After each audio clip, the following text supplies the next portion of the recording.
भिकाजी महाराज पलटू साहब के दादा गुरु थे। इनके बचपन का नाम भिकानंद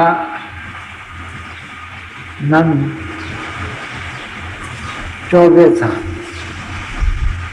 ये बचपन से ही चौबे कराते थे।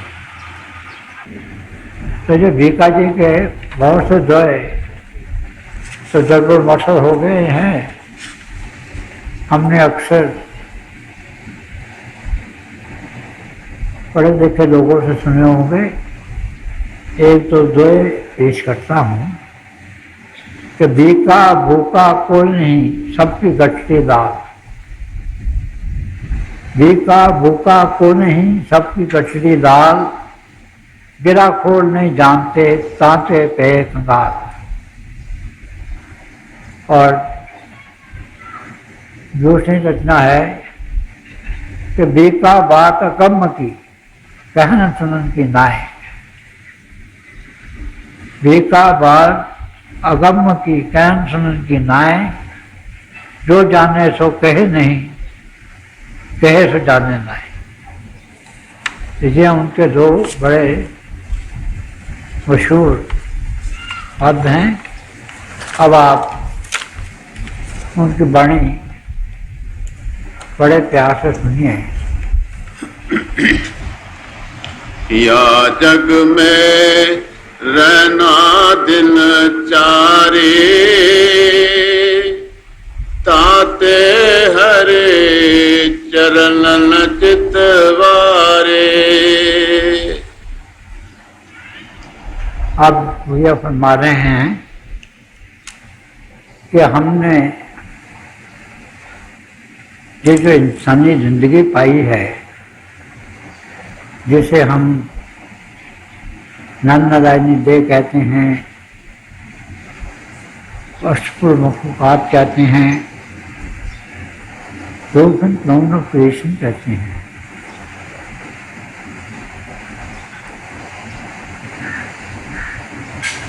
ये तभी सफल हो सकती है जब तो इसका सबसे बड़ा ध्येय है वो हम इसी जीवन में ही प्राप्त कर लें। जिंदगी जो है ये सूफीज्म पे दूसरी स्टेज का नाम है। सूफीज्म 3 स्टेजेस हैं। पहली स्टेज का नाम है बंदगी, क्योंकि रूहानियत के रास्ते में जिसने सब कुछ खोया है उसी ने सब कुछ पाया है। अब वो ये बता रहे हैं कि इस जिंदगी का जो ध्येय है वो ये है कि हम अपने आप को जानें और प्रभु को पहचानें।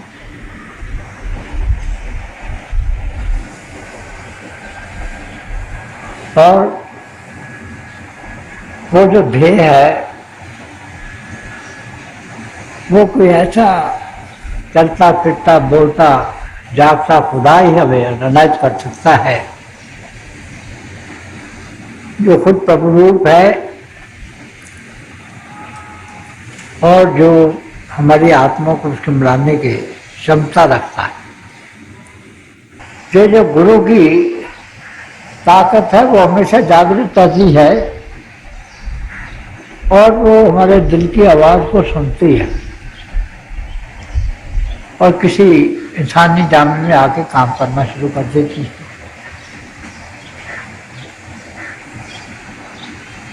तो यही बता रहे हैं कि भाई ये जो रास्ता है ये कुर्बानी का रास्ता है। तो मैं आपको 3 स्टेजेस बता रहा था रूहानियत की।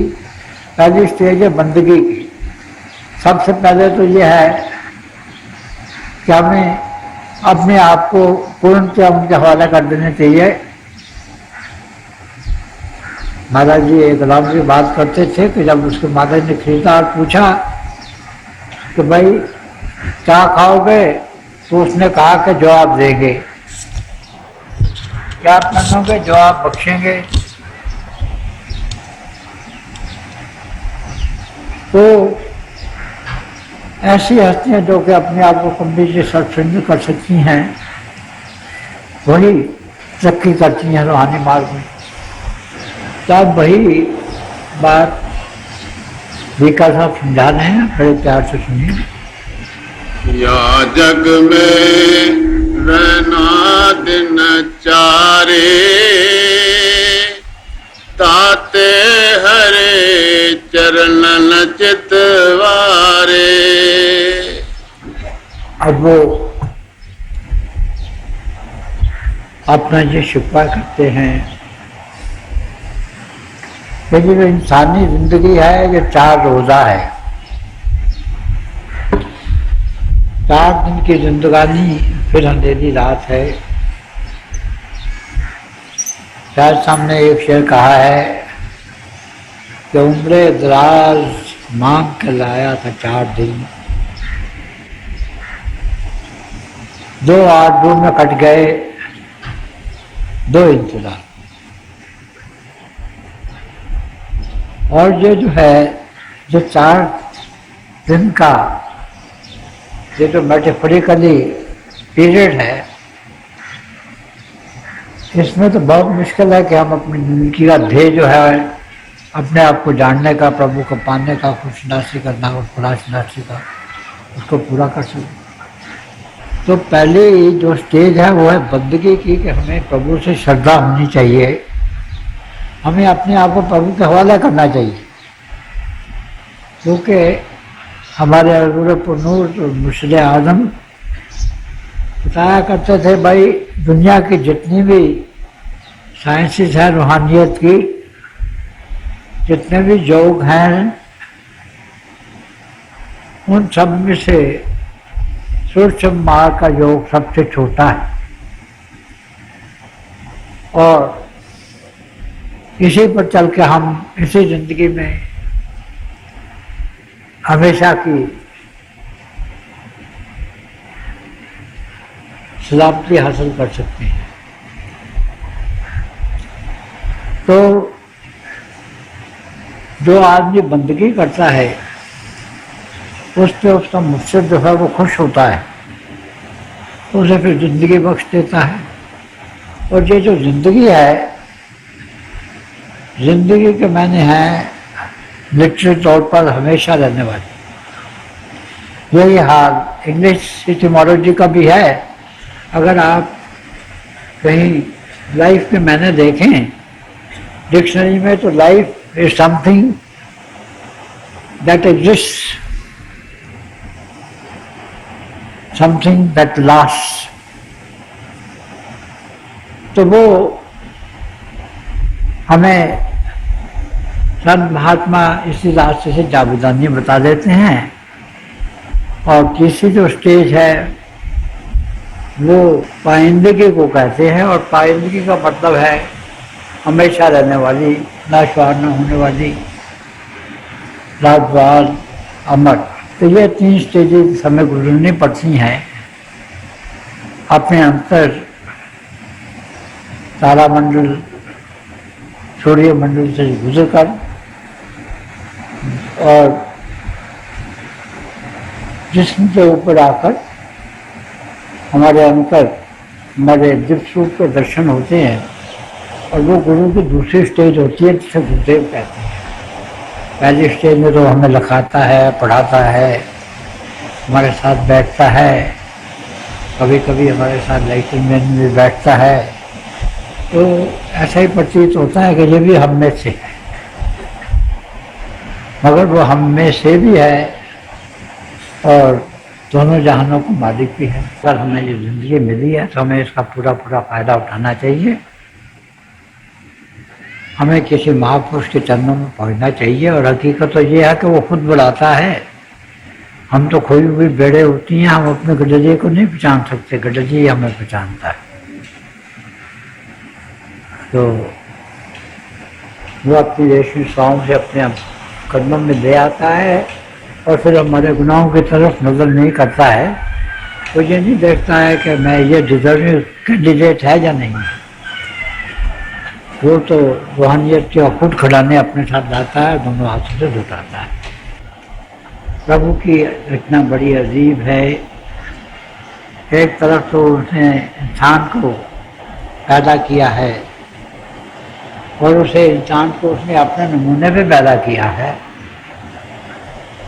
और दूसरी तरफ उसने एक नेगेटिव पावर भी खड़ी कर दी है, काल, शैतान। अब वो अपनी सल्तनत चलाती है। इसके मुताबिक जब से संसार बना है सवालात होते नहीं हैं कि उसने क्यों ऐसा किया है। तो भाई उसकी इच्छा थी, उसकी मौज थी, उसका अधिकार था, उसने कर दिया है। तो कोई आदमी अगर ज़्यादा पूछता था इंसानों को कि दुनिया कैसे बनी, क्या होगा, तो माता जी कहते फरमाया करते थे कि भाई देखो अभी तुम इस रास्ते पे चलो, जब आखिरी उस मंजिल पे पहुंच गया कि जब तुम्हारा साक्षात्कार प्रभु से हो जाएगा तो उससे से सब सवाल पूछ लेते, क्योंकि वहाँ जाके तो ये हमारी अकल का और बुद्धि का दायरा नहीं होता, ये बहुत नीचे रह जाते हैं। और वहाँ कौन पूछेगा और किसे पूछेगा। तो ये कहते हैं कि भाई अब ये जो संसार है इसमें इंसान की हालत बड़ी बेबह है, बड़ी नागुफ्ता है। शेख सादी ने कहा है कि इंसान को एक लकड़ी के तख्ते से बांध दिया गया है, सर से पैर से, और उस तख्ते को लहरों के ऊपर छोड़ दिया गया है। अब लहरें तो ऊंचे भी आती हैं, नीचे भी आती हैं। जब ज्वार पाटा आता है तो वो सर के ऊपर से पानी गुजर जाता है। वह यहाँ प्रभु का अजीब विधान है कि एक तरफ तो कहा कि देखो आपके कपड़े गीले नहीं होने पाएंगे, दामन तर मुकुल मुशार बाश। और दूसरी तरफ इतनी बड़ी मुश्किल है कि अगर गुरु खुद ही बचाए तो बचाए, नहीं तो सारे कपड़े गीले हो जाते हैं। तो ऐसे ही बसी के आलम में इंसान की रूह से, उसकी आत्मा से एक फूंक उठती है, क्या है प्यारे सतगुरु तू हमारी मदद को आ। हम में ये ताकत नहीं है कि हम ये 83 लाख दियादियों के चक्रव्यूह से बच जाएं। तो फिर प्रभु खुद किसी ना किसी पोल पे आके हमारी रहनुमाई करता है। तो ये बता रहे हैं कि भाई देखो हमें जब नामदान मिल जाए, जीते जी मरने की विद्या मिल जाए, तो हमें चाहिए कि अपने गुरु की छत्र छाया में हम काम, क्रोध, लोभ, मोह, अहंकार के खिलाफ उतार दें। ये सूक्ष्म कारण के देशों से गुजरें और हम त्रिगुण अतीत हो जाए, क्योंकि 3 गुणों तक तो हम काल के दायरे में होते हैं। और जब वो काल चाहता है हमारी आत्मा को फिर 83 चक्रव्यूह में डाल देता है। मगर अगर कोई हमें वक्त का महात्मा मिल जाए और वो अपना हाथ हम पे रख दे, अपने दायरे में दे दे, तो फिर हमारा काल कुछ नहीं कर सकता है।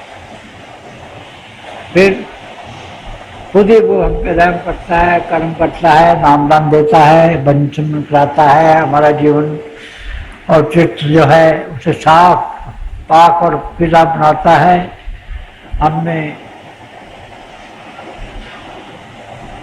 निष्काम सेवा की भावना जो है वो बढ़ देता है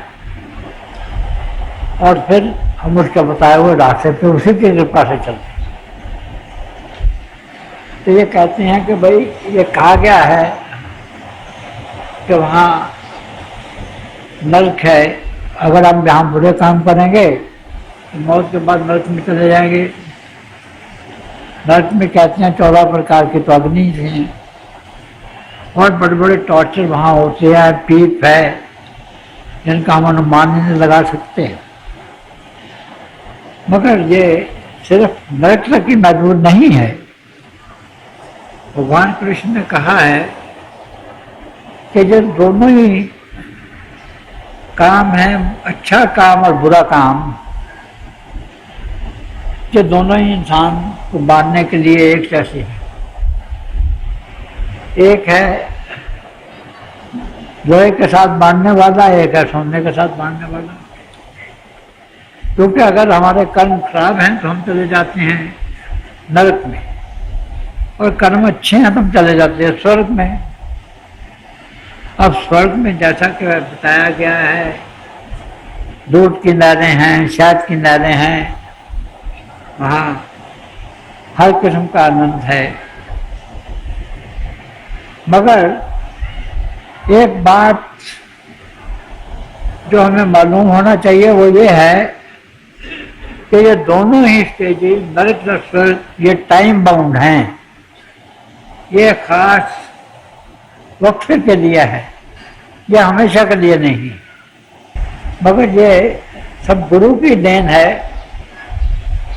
कि वो हमें नरक और स्वर्ग दोनों में नहीं भेजता है। तो एक बार गुरु साहिबान के यहाँ सत्संग हो रहा था, तो आपको पता है तो गुरु साहब के पास भी जाके बाहर से जो आलिम होते हैं वो अपने इल्म सिक्का जमाना शुरू करते हैं। तो गुरु साहबान आए और आके उन्होंने एक सवाल रख दिया, क्योंकि वहाँ बहुत से लोग ये सोच रहे थे कि गुरु साहब अब बुढ़ापे के दौर में आ गए हैं। और तो उन्होंने आके कहा, भाई जी अगर तुसी नरक जाना होवे तो नरक से जाने का रास्ता बड़ा लंबा होवे, तो तुसी किस तरह जाओगे? तो एक आदमी जो अपने आप को बहुत शायद ज़ौक़ समझता था, उसने कहा कि क्या बात है, अगर हफ्तों की होगी तो हम दिनों में व्यतीत कर देंगे। दूसरे से जब सवाल पूछा तो उसने कहा जी हम तो अगर महीनों की होगी तो दिनों में कर देंगे। तीसरे ने कहा तो उसने कहा जी हम तो जो अगर साल की होगी तो एक दिन में करेंगे। यानी ये किसी ने कहा 1/7वां हिस्सा, और फिर 1/305वां हिस्सा और 1/30वां हिस्सा, हम इतना कम टाइम लगाएंगे। तो सब तो उनमें एक ऐसे भी सादे और सादा तो शिष्य बैठे थे जिन्हें अंदरूनी और रूहानी तरक्की नसीब थी। तो सच्चे पातशाह ने उनसे पूछा कि भाई तुम बताओ। तो हाथ जोड़ के खड़ा हो गया कि महाराज जो नरक का रास्ता तो मेरा रास्ता ही है, मैंने इस पे चलना ही नहीं है, तो फिर जो सवाल कैसे किया जाए। तो जो सदगुरु की शरण में आ जाता है वो स्वर्ग और नरकों के चक्कर में नहीं पड़ता है, क्योंकि उसकी मंजिल बहुत ऊंची, वो हमेशा का आनंद, हमेशा का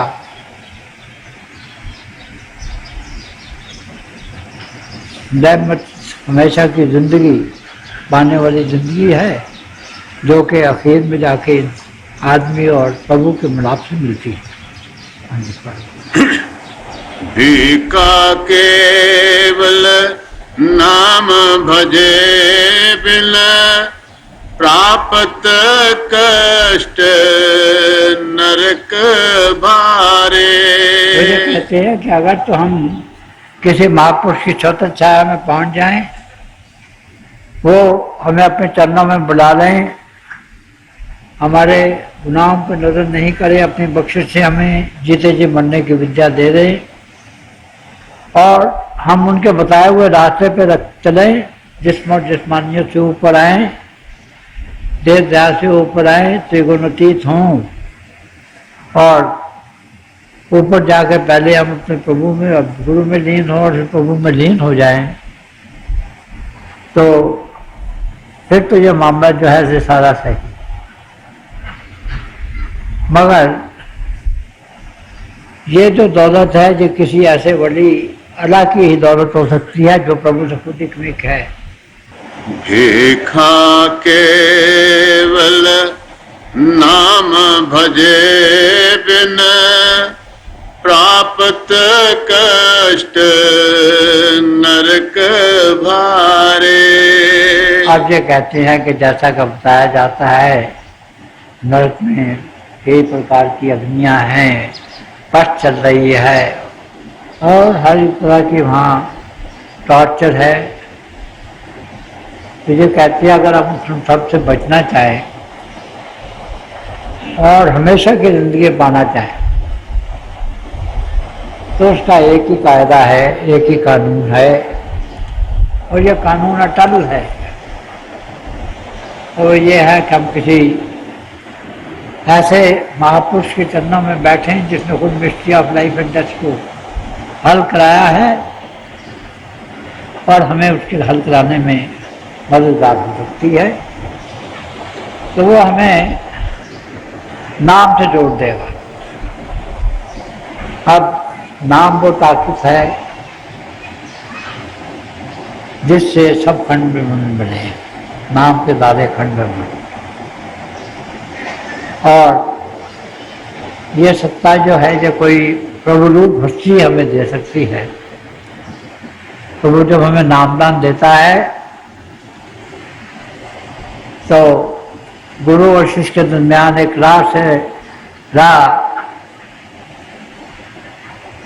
आंखों से आंखों और रूह से रूह में एक सिलसिला कायम हो जाता है और वो शिष्य की जिंदगी के हर शोबे में मदद करता है और वो इस फानी दुनिया से उड़ाकर उसे जावेदानी दुनिया में दे जाता है। सूक्ष्म और कारण देशों से ले जाकर फिर चश्माया हावे कौशल या fountain head of the water of life जो है वहाँ जाके स्नान कराता है। तो उसके बाद उसकी आत्मा जो है बिल्कुल निरोल हो जाती है और वो पुकार उठती है सोहम कि जैसा मैं हूँ वैसा तू। फिर वहाँ से आत्मा चश्मा कौशल से स्नान करने के बाद सुपर कॉन्शियस की अगली स्टेज में से गुजरती है और पहले जाके अपने गुरु में लीन हो जाती है। और उसी स्टेज पे कहा गया है कि गुरु गोविंद दोनों खड़े किसको लागू पाए, भले हारी गुरु आपने जिस गोविंद दिया पड़ा। तो अब ये सिर्फ तमीज़ ज्ञान है। असल में तो ये ठीक है कि गुरु ही सबसे बड़ा है, मगर जब तक हम किसी को देखें नहीं हम उससे प्यार नहीं कर सकते। प्रभु को तो हमने देखा नहीं है और हम प्रभु को प्यार उसके ऐसे पोल से कर सकते हैं कि जहाँ वो काम कर रहा है और फिर वो अपनी बख्शिश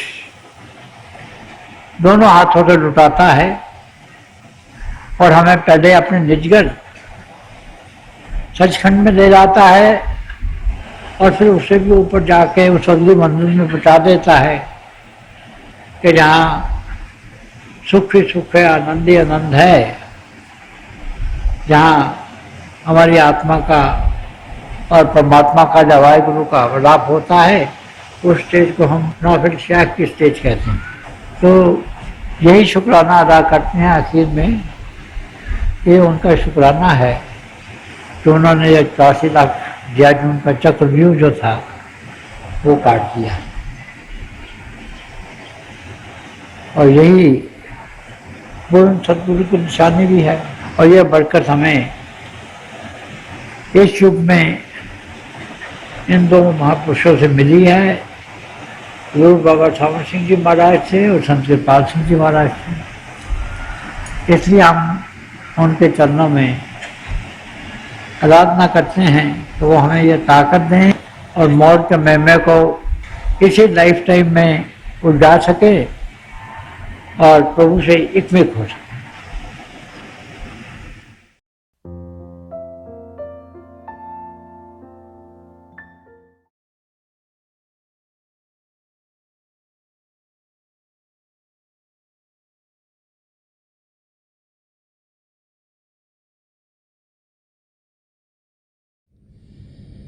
प्यारे भाई और बहनों, हम सब बड़े खुशकिस्मत हैं कि हमें दयाल संत दर्शन सिंह जी महाराज के दिव्य वचन सुनने को मिले। जो भी उनसे मिला उसने यही अनुभव किया कि संत दर्शन सिंह जी महाराज ने उनसे सबसे ज़्यादा प्रेम किया। वो बार बार समझाते थे कि प्रभु प्रेम के महासागर हैं, हमारी आत्मा उनका अंश होने के नाते प्रेम से भरपूर है और प्रभु के प्रेम के ज़रिए ही हम अपनी आत्मा का मिलाप परमात्मा से करवा सकते हैं। तो प्रभु का प्रेम हम सबके भीतर चल रहा है, शब्द के ज़रिए हम उसके साथ जुड़ते हैं। शब्द जिसके दो रूप हैं, ज्योति और श्रुति। तो थोड़ी देर के लिए आप सब प्रभु की ज्योत के दर्शन के लिए बैठ जाइएगा। आप जहाँ भी बैठे आराम से बैठेगा, अपनी आंखें बंद कर लीजिएगा और जो आपके आई बॉल्स हैं, आंखों के डेले सीधे सामने होने चाहिए, जैसे कि आप 8 या 10 इंच अपने सामने फोकस हों। आंखें बंद करते ही वो भाई बहन जिन्हें नाम की देन मिली आप सिमरन कीजिएगा, और जो भाई बहन नए हैं वो पिता परमेश्वर के किसी भी नाम का जाप कर सकते हैं। जाप मन ही मन करना है, ऊंचा नहीं दोहराना। आपके सामने रोशनी के चिन्ह दिखेंगे, बड़े ध्यान से जो भी नज़ारे दिखते हैं उसे ध्यान से देखिएगा और आप देखेंगे कि दिन ब दिन जैसे जैसे आप अभ्यास करते चल जाएंगे, आपको अंदर में प्रभु की ज्योति, आसमान, सितारे, चंद्रमा, सूर्य और बहुत से नज़ारे देखने को मिलेंगे। जब हम इन नज़ारों को देखते हैं तो हमें शांति मिलती है, प्रभु के प्रेम का अनुभव होता है और हम अपनी मंजिल की ओर बढ़ना शुरू कर देते हैं। थोड़ी देर में मैं आपको इस अभ्यास से उठाऊंगा और मेरी शुभकामनाएं आप सबके साथ हैं।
छोड़ दीजिए जी, प्लीज़ लीव ऑफ। मेरी पिता परमेश्वर के चरण कमलों में और जो पिछली सेंचुरी के महापुरुष हुए हैं, हजूर बाबा सावन सिंह जी महाराज, परम संत कृपाल सिंह जी महाराज और दयाल प्रसन्न दर्शन सिंह जी महाराज के चरण कमलों में यही प्रार्थना है कि प्रभु को पाने का रास्ता, जिस रास्ते पर इन महापुरुषों ने हम सबको चलाया है, उस रास्ते पर हम तेज़ी से चल सकें। इन महापुरुषों की दया कृपा हम सब पर बनी रहे ताकि हम अपनी मंजिल को बहुत ही जल्दी पा लें।